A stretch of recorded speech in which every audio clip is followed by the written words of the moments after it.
the Canon R6. Let's talk about it and why I think it's the most underrated camera in 2022.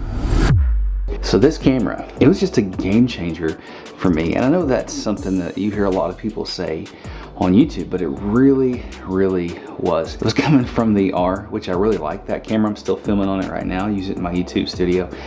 Great camera, but I was just like, man, for $24.99, I believe is what it was, you got 4K basically uncropped. You got 120 1080p, which was pretty good. C-Log at the time, better autofocus, things like that. So it was really easy for me to upgrade. It's not a perfect camera, but what is? But I will tell you, in 2022, there's not been one camera that's grabbed my attention and made me want to upgrade. One of the biggest reasons is the used market. And yes, it's still hard to get cameras, but you can still pick this thing up for a fairly decent price used, and it gets you into the R mount or the RF mount of lenses, which is really incredible. I'm one of these guys that believes that lenses are more important than camera bodies, so you need to think about what system do you want to buy into. And as far as lenses, there's not a better system than Canon. The 4K image is incredible. It really holds its own. No, it's not 8K. No, it does not have 4K 120. We can get into that in just a little bit.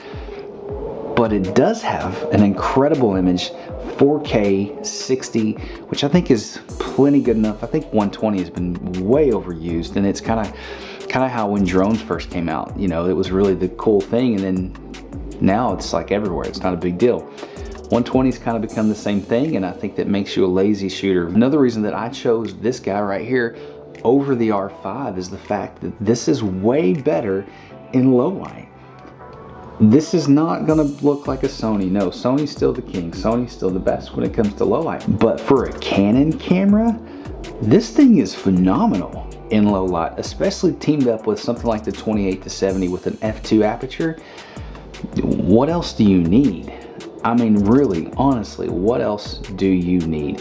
This thing is amazing. There's no noise hardly at all in the image, and it just really has a really good look. Another reason this thing is amazing still in 2022 is Canon keeps doing firmware updates on this thing. The most recent firmware update really changed the autofocus system on this camera. It really added some cool features, and I really like it. The thing about this camera though, when it really became a professional workhorse for me, is when they dropped C-Log 3 into this camera. That really made a difference. The dynamic range on this camera is not the best, but I think with C-Log 3 it's something like 14 stops dynamic range. I don't get technical here, but all I can tell you is it works. It's great. It's a lot better than the R was, way better than the R was. It's better than the C-Log, the original C-Log that came out when this camera first dropped. So the fact that Canon keeps giving us firmware updates and they're committed to this camera, it's still a good reason to get into this and buy this in 2022. So let's talk about photography for just a minute. I am mainly a videographer. I do a little bit of photography work from time to time, but I can tell you that 20 megapixels is plenty. I'm gonna say it again. It's plenty, guys. It is all you're gonna need.